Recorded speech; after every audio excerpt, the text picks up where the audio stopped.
Hey guys, it's Sam. So I just filmed my February favorites. I realized I was touching my hair a lot, so I pulled it back out of my face. You can see my little bald spots. My hereditary bald spots. Thanks, Mom. But I figure it's better than me touching my hair constantly. So this is going to be a review for the Kett Fixx Cream Foundation. You can get this at kettcosmetics.com. Now you might have heard of it before. Goss makeup artist here on YouTube talks about it a lot. It's his favorite foundation. It's a cream-based foundation. You can buy it in a compact for $30, or like I did, I just got the pans and then put magnets on the back and stuck it in my Z palette, because it's $15 for one versus $30 for compact. So I got N1 and N3. So here's N1. N1 is supposed to be kind of the neutral undertones. It's the lightest color they offer. And then N3 is this one. There is no N2 in case you were wondering. It goes N1 and then N3, then N5, N7, and N9. I don't think it goes up to N11. I'm not sure though. You'll have to check that out. So don't quote me on that. They have a couple different foundations they offer. This is the only one they offer in cream pan form.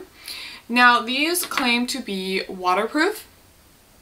They start off extremely sheer and then you can build them to full coverage without getting cakey. And they claim to be non-irritating. Now, I did not find them non-irritating. While I did like applying them, I mean they went on very nicely. You do kind of have to dig, and I use a sponge.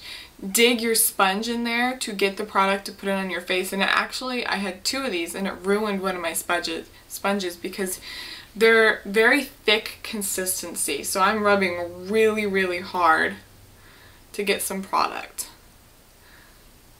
So there's N1, and you do have to, you can see I've like made a little divot in them because you have to rub really hard because they're very thick.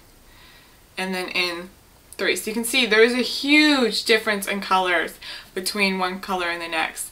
And I was actually probably closer, to like a combination.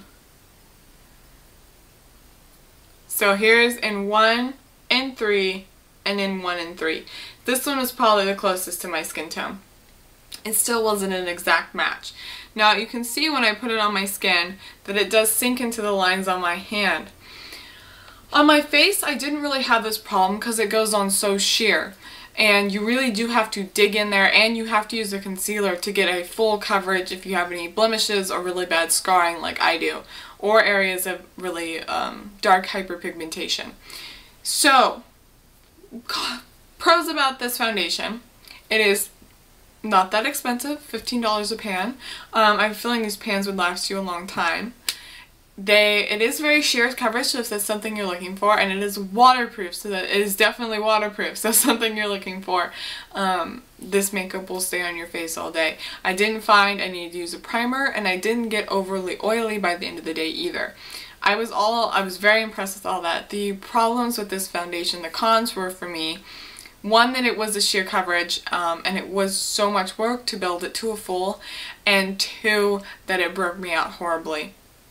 I'm not sure what was in it. It was very hydrating, never stuck to any dry patches. I would really recommend this for someone who doesn't have as sensitive skin and has dry skin. I feel like this would do a lot better, or even combo to dry. But if you have sensitive skin, I would stay away from this. In my experience, it broke me out really bad, and cystic acne all over, pretty much my whole face, even my forehead, which doesn't typically broke out from this. So, while I think it was a good foundation, again, not right for my skin type, I would recommend it for someone who either was oily. I mean, if you're oily, it's totally fine. It holds up really well with oily skin, but as long as you don't have sensitive skin. So basically, if you don't have sensitive skin, I think you'd be good. If you have normal skin, this would be a great foundation for you because it does stay really well. It does look like second skin. It melts right into your skin when you apply it, especially with the wet beauty blender. And I was very impressed with the foundation. I wish it hadn't broken me out.